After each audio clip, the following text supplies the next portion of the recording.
എല്ലാവർക്കും നമസ്കാരം. എൻ്റെ പേര് കവിത പ്ലസ് ചാനലിലേക്ക് എല്ലാവർക്കും സ്വാഗതം. എൻ്റെ ഈ വീഡിയോസൊക്കെ എല്ലാവരും കാണുന്നുണ്ട് എന്നറിഞ്ഞാൽ എനിക്ക് വളരെ സന്തോഷമുണ്ട്. ഞാൻ ഇന്ന് പറയാൻ ഉദ്ദേശിക്കുന്നത് ഞാൻ എൻ്റെ ആദ്യത്തെ അഡ്മിഷനാണ്. ആ അഡ്മിഷനിലാണ് എനിക്ക് ലുക്കീമിയ, ബ്ലഡ് ക്യാൻസർ, AML ആണെന്ന് ഞാൻ അറിയുന്നത് ആ അഡ്മിഷൻ സമയത്താണ്. ആ സമയത്ത് എനിക്ക് അഡ്മിഷൻ ആവുന്നതിന് മുമ്പേ എനിക്ക് വിട്ടുമാറാത്ത പനി, പല്ലുവേദന, പല്ലെടുത്തിരുന്നു, നടുവേദന, ഛർദി, ലങ്സ് ഇൻഫെക്ഷൻ, ന്യൂമോണിയ ആയില്ലെന്നേ ഉള്ളൂ, ഏകദേശം അതുപോലെ ആയി എന്നാണ് അന്ന് പറഞ്ഞത്. ഉറക്കക്കുറവ്, ഉറക്കമില്ലാത്ത അവസ്ഥ, അങ്ങനെയുള്ള ബുദ്ധിമുട്ടുകളായിരുന്നു. വല്ലാതെ വണ്ണം വച്ചിരുന്നു ഞാൻ. നോർമൽ എനിക്ക് 60-62 വരെ സാധാരണയുള്ളൂ. അപ്പോൾ 72 കിലോ വരെ ഞാൻ ആ സമയം വണ്ണം വെച്ചു. ഞാൻ കേട്ടിരിക്കുന്നത് ക്യാൻസർ വരുന്ന സമയത്ത് എല്ലാവരും മെലിയും എന്നാണ്, വണ്ണം കുറഞ്ഞ് മെലിയും എന്നാണ് കേട്ടിരിക്കുന്നത്. എന്താണോ എനിക്ക് അങ്ങനെ വന്നതെന്ന് എനിക്കറിയില്ല. എന്തായാലും ആദ്യത്തെ 12 ദിവസം എനിക്ക് ഈ പറഞ്ഞ അസുഖങ്ങൾക്കായിരുന്നു ട്രീറ്റ്മെൻറ്റ്. അപ്പോൾ ഡോക്ടർ പറഞ്ഞു, നിരജ് സാറ് പറഞ്ഞത്, അസുഖം കുറഞ്ഞിട്ട് നമുക്ക് കീമോ ഗുളിക രൂപത്തിൽ സ്റ്റാർട്ട് ചെയ്യാം. ശക്തിയായ കീമോ തരാൻ പറ്റിയ ആരോഗ്യസ്ഥിതി ആയിരുന്നില്ല എനിക്ക്. അങ്ങനെ 12 ദിവസം കഴിഞ്ഞപ്പോഴത്തേക്ക് മഞ്ഞപ്പിത്തം മാറി, പനി മാറി, ലങ്സിൻ്റെ ഇൻഫെക്ഷൻ മാറി, ഛർദിൽ മാറി, അങ്ങനെയുള്ള അസ്വസ്ഥതകളൊക്കെ ഒന്ന് മാറി 13-ാം ദിവസം ഗുളിക സ്റ്റാർട്ട് ചെയ്യുകയാണ്. അന്ന് രാവിലെ എന്ന് പറഞ്ഞൊരു ഗുളിക കഴിക്കണം, അത് ലങ്സിന് പ്രൊട്ടക്റ്റ് ചെയ്യുന്നതാണ്. അപ്പം അത് കഴിച്ച് 3 മണിക്കൂർ കഴിയുമ്പം വേണം ഈ കീമോ ഗുളിക കഴിക്കാൻ. അപ്പോൾ രാവിലെ വന്ന്, ഞാൻ പറഞ്ഞല്ലോ എനിക്കൊരു അനീമിക് അവസ്ഥയായിരുന്നു ആ സമയത്ത് എന്ന് ഞാൻ പറഞ്ഞിരുന്നല്ലോ. അപ്പം സിസ്റ്റർ വന്ന് ഗുളിക അടത്തിയിടും, ഞാൻ കഴിക്കും, അങ്ങനെയുള്ളൂ. ആ ഗുളികയുടെ പേരെന്താ, അതെന്തിനു ഉപയോഗിക്കുന്നു, അങ്ങനെയുള്ള ഒരു കാര്യങ്ങളെക്കുറിച്ചുള്ള ഒരു ചിന്തകളോ ഒന്നും ഇല്ല അന്ന്. അപ്പോൾ ഒന്നാമതേ അമ്മ മരിച്ചതിൻ്റെ ചിന്തകളാണല്ലോ മനസ്സിൽ. അങ്ങനെ ഞാൻ രാവിലെ എനിക്ക് സിസ്റ്റർ ഗുളിക തന്നു. അപ്പം 8:30 ആകുമ്പോൾ ആഹാരം കഴിച്ച് ഗുളികയും കഴിക്കും. 9:30 ഡോക്ടർ റൗണ്ട്സിന് വന്നപ്പം അന്ന് കീമോ ഗുളിക സ്റ്റാർട്ട് ചെയ്യുന്ന ദിവസമാണല്ലോ. അപ്പോൾ അതിൻ്റെ കാര്യങ്ങളൊക്കെ പറഞ്ഞു. അപ്പം ചേട്ടന് ഗസ്റ്റ് ഹൗസിലാണ് താമസിക്കുന്നത്. നമുക്ക് ബൈസ്റ്റാൻഡേഴ്സിന് താമസിക്കാൻ അവിടെ അമൃതയിൽ ഗസ്റ്റ് ഹൗസുകളുണ്ട്. അപ്പം നാത്തൂന്, ചേച്ചിയും കൂടെ ഉണ്ട്. അപ്പം ചേച്ചി എൻ്റെ കൂടെ ഉണ്ട്. അപ്പം പേഷ്യൻ്റ് ബെഡും കൂടാതെ ഒരു ചെറിയ ബെഡും ഉണ്ട്. അപ്പം അവിടെയാണ് അപ്പം ചേച്ചി കിടക്കുന്നത്. ചേട്ടൻ അപ്പം ഗസ്റ്റ് ഹൗസിലായിരുന്നു. അപ്പം ഡോക്ടർ വന്നപ്പോൾ ചേട്ടനും ഉണ്ട്. 12 മണിക്ക് കീമോ ഗുളിക കഴിക്കണ്ടേ, 12:30 എന്നൊക്കെ പറഞ്ഞു. അപ്പം അത് വെച്ചിട്ട് ചേട്ടൻ എനിക്ക് ഈ ഗുളിക അടത്തി തന്നു. അപ്പം ഞാൻ എൻ്റെ മനസ്സിൽ ഈ ഗുളിക രാവിലെ കഴിച്ചല്ലോ എന്നൊരു ചിന്ത ഉണ്ട്, ഇല്ല എന്ന് പറയാൻ പറ്റത്തില്ല, അതുപോലൊരവസ്ഥയാണ്. എനിക്കൊന്നും ഉറപ്പില്ലാത്ത ഒരവസ്ഥ, മന്ദബുദ്ധിയായോ എന്നൊരു അതുപോലൊരവസ്ഥ, ബുദ്ധിയില്ലാത്ത ഒരവസ്ഥ. അപ്പോൾ ഞാൻ വീണ്ടും അത് കഴിച്ചു. ഞാൻ കഴിച്ചു എന്നെനിക്ക് ഉറപ്പിച്ച് പറയാൻ പറ്റുന്നില്ല. അങ്ങനെ വീണ്ടും അത് കഴിച്ച് വൈകിട്ടായപ്പോഴത്തേക്ക് പനി 102, പഴയ പോലെ ബാക്ക് പെയിന്, അങ്ങനെ വീണ്ടും യൂറിൻ ടെസ്റ്റ് ചെയ്തപ്പം മഞ്ഞപ്പിത്തം. അങ്ങനെ വീണ്ടും ആൻറ്റിബയോട്ടിക് സ്റ്റാർട്ട് ചെയ്തു. 2 ദിവസം കഴിഞ്ഞപ്പോഴത്തേക്ക് പനിയും മറ്റു കാര്യങ്ങളും ഒക്കെ മാറി. അങ്ങനെ 13-ാം ദിവസം കീമോ ഗുളിക സ്റ്റാർട്ട് ചെയ്തു. ഞാൻ പറഞ്ഞില്ലേ, അവിടെ ചെന്ന് കഴിഞ്ഞ് എൻ്റെ ഒരവസ്ഥയെന്ന് പറഞ്ഞാൽ മൊത്തം വെള്ള കർട്ടൻ ഇട്ടിരിക്കുകയാണ്. അപ്പോൾ എൻ്റെ ഒരു ചിന്തയെന്ന് പറഞ്ഞു കഴിഞ്ഞാൽ, ഞാൻ മരിച്ചു, ഞാൻ നരകത്തിലോ സ്വർഗത്തിലോ അതൊന്നും എനിക്കറിയത്തില്ല, ഏതോ ഒരു ലോകത്തിൽ ഇങ്ങനെ നടക്കുകയാണ്. ഏതോ ലോകത്തിങ്ങനെ ഞാൻ നടക്കുന്നു. ഞാൻ ഇടയ്ക്കിടയ്ക്ക് അമ്മയെ നോക്കുന്നുണ്ട്, പക്ഷെ എനിക്ക് ചേട്ടനെയും ചേച്ചിയെയും കാണാം. അപ്പോൾ ഞാൻ ഇവരെങ്ങനെ ഇവിടെ വന്നു എന്ന് ഞാൻ ചിന്തിക്കുന്നുണ്ട്. പ്രത്യേകിച്ച് ഇങ്ങനെയുള്ള അവസ്ഥകൾ രാത്രിയിലാണ് ഭയങ്കരമായിട്ട് അലട്ടിക്കൊണ്ടിരുന്നത്.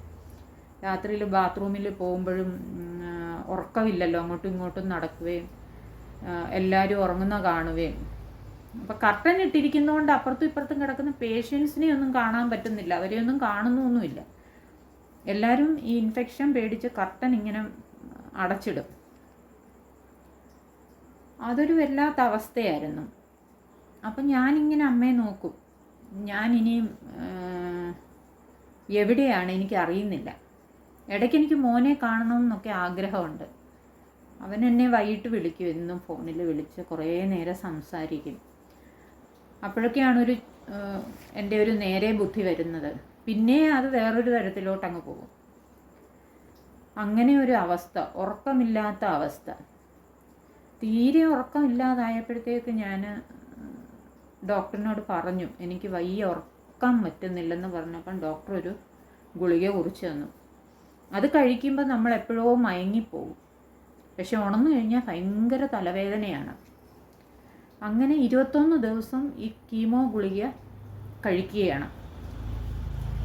അപ്പോഴത്തേക്ക് അതിൻ്റെ സൈഡ് എഫക്റ്റ്, ഒരു സൈഡിൽ പല്ലെടുത്തിട്ട് അവിടെ നമ്മൾ നാക്കുകൊണ്ട് തൊട്ട് നോക്കിയാൽ അവിടെ എന്തോ എല്ല് പോലൊരു സാധനം ഇരിക്കുന്നുണ്ട്, ബ്ലീഡിങ്ങും ഉണ്ട്. അപ്പോൾ എൻ്റെ ഒരു വിചാരം, അതെല്ലാണോ ഇനി പല്ല് മുഴുവൻ എടുക്കാഞ്ഞ് പകുതി അവിടെ ഇരിക്കുകയാണോ, എനിക്കറിയത്തില്ല. തൊടാൻ പറ്റത്തില്ലല്ലോ, വേദനയാണ്. ഈ മുഖമെല്ലാം നീര് വെച്ചിരിക്കുകയാണ്. ഇങ്ങേ സൈഡും നാക്കും കീമോയുടെ എഫക്റ്റ് കൊണ്ട് മൊത്തം പൊട്ടിയിരിക്കുക. ആഹാരം കാണുമ്പോഴേ ഓക്കാനമാണ്, ഛർദ്ദിക്കാൻ വരിക എന്ന് പറഞ്ഞാൽ നമുക്ക് ഇത്രയും ഫുഡിനെ വെറുത്ത ഒരു സന്ദർഭമില്ല. നമ്മൾ വൈകിട്ട് ഈ ലൈറ്റ് ചപ്പാത്തി, നോർത്ത് ഇന്ത്യൻ ഫുഡാണ് വൈകിട്ട് കൊണ്ടുവരുന്നത്. 2 ചപ്പാത്തി, കുറച്ച് ചോറ്, ഏറെ കറികളോ ഒക്കെ ആയിട്ട്. അപ്പോൾ ആ ചപ്പാത്തി ഇങ്ങനെ കുഴച്ച് പിച്ചി അത് തൊണ്ടയ്ക്കകത്ത് കയ്യിലിട്ട് അകത്ത് വെച്ച് കൊടുത്തിട്ട് മിഴുങ്ങും. അങ്ങനെയൊക്കെയാണ്. പിന്നെ എല്ലാം ലിക്വിഡായിട്ടുള്ള ഫുഡുകളാണ് കൂടുതലും കഴിച്ചുകൊണ്ടിരുന്നത്. ഞാൻ പറഞ്ഞല്ലോ, ഞാൻ TMMൽ എൻ്റെ അസുഖം 72% അവിടെ വെച്ച് പരിശോധിച്ച് നോക്കിയപ്പോൾ. ഞാൻ ആ സമയത്ത് ആകെ അനാറും മുന്തിരിങ്ങയുടെ മിക്സ് ചെയ്ത ജ്യൂസ് മാത്രമാണ് കുടിച്ചുകൊണ്ടിരുന്നത്. തുടർച്ചയായിട്ട് അത് തന്നെ കഴിച്ചുകൊണ്ടിരുന്നത്. ബാക്കിയൊന്നും എനിക്ക് കഴിക്കാൻ പറ്റത്തില്ലായിരുന്നു. അതിൻ്റെ ഗുണമാണോ എന്തോന്ന് എനിക്കറിയത്തില്ല. അമൃതേ വന്നപ്പോൾ 62% ഉള്ളായിരുന്നു അസുഖം. 10% കുറഞ്ഞു. എന്താ അത്ഭുതം അവിടെ നടന്നതെന്ന് എനിക്കറിയത്തില്ല. അമൃതയിൽ ടെസ്റ്റ് ചെയ്തപ്പോൾ 62% അങ്ങനെ ഈ 21 ദിവസം കീമോ ഗുളിക കഴിച്ചു. വലിയ പ്രശ്നങ്ങളൊന്നുമില്ല. മരുന്ന് കഴിക്കുമ്പം മരുന്നിൻ്റെ ഭാഗമായിട്ടുള്ള ചെറിയ പനികൾ അങ്ങനെയൊക്കെ ഉള്ളൂ. പിന്നെ കീമോയുടെ സൈഡ് എഫക്റ്റ് ഭയങ്കരമായിരുന്നു. വായെല്ലാം പൊട്ടി ആകെ പ്രശ്നങ്ങളായിരുന്നു. പിന്നെ ഛർദിൽ ഭയങ്കരമായിരുന്നു. പിന്നെ പ്ലേറ്റ്ലെറ്റ് ഇല്ലാത്തതുകൊണ്ട് ദേഹമെല്ലാം ഒരുമാതിരി ചതഞ്ഞിരിക്കുന്നത് പോലായിരുന്നു. നമുക്ക് പിന്നെ ബ്ലഡ് 6 കഴിഞ്ഞാൽ, അതായത് നമുക്ക് 12 വരെയാണല്ലോ നോർമൽ ലേഡീസിന് വേണ്ടത്. അപ്പോൾ അത് 6 കഴിഞ്ഞാൽ ഹോസ്പിറ്റലിൽ ബ്ലഡ് ഇടും. അതുപോലെ പ്ലേറ്റ്ലെറ്റ് 10,000 താന്നു കഴിഞ്ഞാൽ ഹോസ്പിറ്റലിൽ പ്ലേറ്റ്ലെറ്റ് ഇടും. അപ്പോൾ കീമോ ഈ ഗുളിക കഴിക്കുന്നതുകൊണ്ട് ഇതെല്ലാം താഴണം എന്നാണ് പറയുന്നത്. അങ്ങനെ കുറഞ്ഞ് വരണം, എന്നാലേ ആ ബ്ലഡിലെ അണുക്കൾ ചത്തുപോകത്തുള്ളൂ. അങ്ങനെയായിരിക്കാം. അത് കുറഞ്ഞ് വരണം. അതിൽ WBC എനിക്ക് 150-100 വരെയൊക്കെ വന്നിട്ടുണ്ട്. അങ്ങനെ താഴും. അപ്പോൾ ആ ഗുളിക കഴിച്ചിട്ടായിട്ടൂടെ അങ്ങനെ താണു വരും. അപ്പോൾ അതിൻ്റേതായ പ്രശ്നങ്ങളെല്ലാം, അപ്പോൾ ഈ കീമോയുടെ സൈഡ് എഫക്റ്റും ഈ ഗുളിക കഴിച്ചതിൻ്റെ ക്ഷീണവും, മലബന്ധം, മോശം മുറുക, ചിലപ്പം ലൂസ് മോഷൻ, അങ്ങനെയൊക്കെയുള്ള പ്രശ്നങ്ങൾ വല്ലാത്ത ഒരിതായിരുന്നു.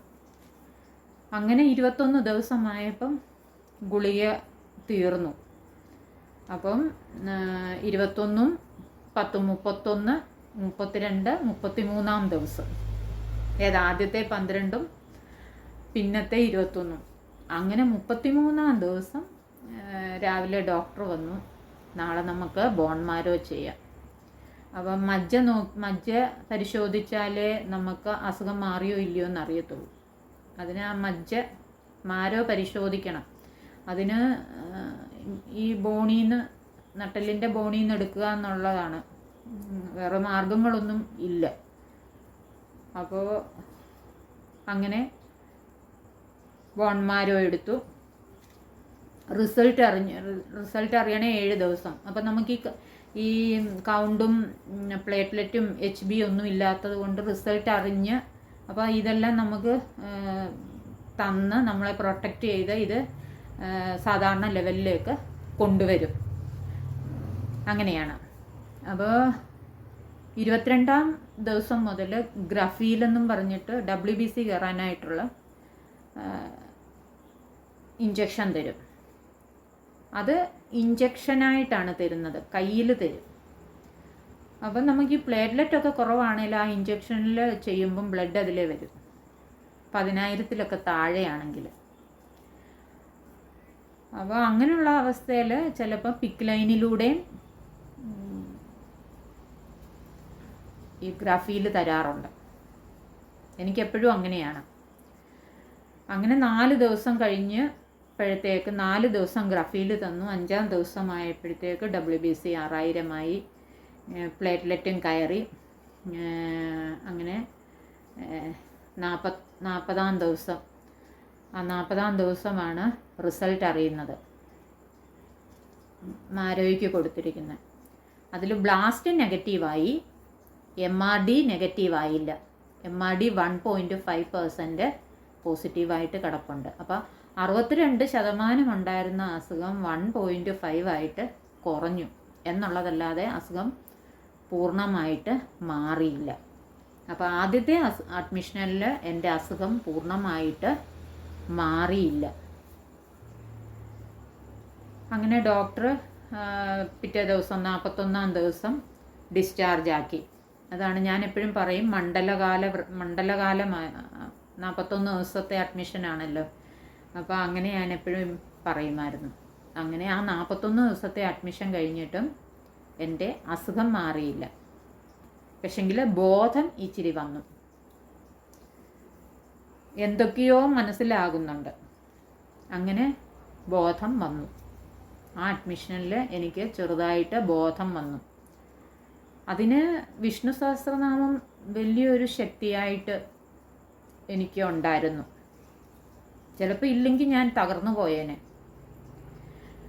ഭ്രാന്തിയായി പോയേനെ. ഞാനിങ്ങനെ കർട്ടൻ്റെ ഇടയിലൂടെ ഒരു കുറച്ച് ദിവസം കഴിഞ്ഞിങ്ങനെ നോക്കുമ്പോഴാണ് ഒരു പെൺകുട്ടി, 10-23 വയസ്സ് കാണും. പിന്നെ ഇടയ്ക്കിടയ്ക്ക് അവളെ ഇങ്ങനെ നോക്കും. അപ്പോൾ അവളുടെ അമ്മ എൻ്റെ അടുത്ത് വന്ന് എപ്പോഴും സംസാരിക്കും, ഞാനും എന്തൊക്കെയോ പറയും.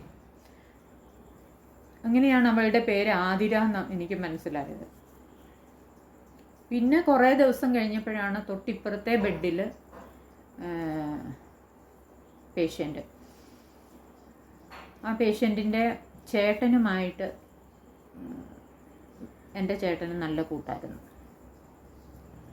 അങ്ങനെ 2 പേരെ മാത്രമേ അറിയത്തുള്ളായിരുന്നു. പിന്നെ ഈ കട്ടനിട്ട ലോകവും കുറച്ച് നല്ല നേഴ്സുമാരും ഉണ്ടായിരുന്നു.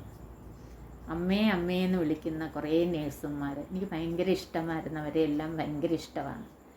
ഇന്നും ഞാൻ മന്ത്ലി ചെക്കപ്പ് ഉണ്ടെങ്കിൽ അമൃതയിൽ പോയാൽ അവരെ പോയി കണ്ടിട്ടേ തിരിച്ചു വരാറുള്ളൂ. അങ്ങനെ നല്ല ഒരു സൗഹൃദം അവിടെയുണ്ട്. അപ്പം എല്ലാവർക്കും ഇഷ്ടപ്പെട്ടു എന്ന് വിചാരിക്കുന്നു. അപ്പം ലൈക്ക് ചെയ്യുക, ഷെയർ ചെയ്യുക, ബെൽ ബട്ടൺ അമർത്തുക, തെറ്റുകൾ തിരുത്തുക. എല്ലാവർക്കും നമസ്കാരം.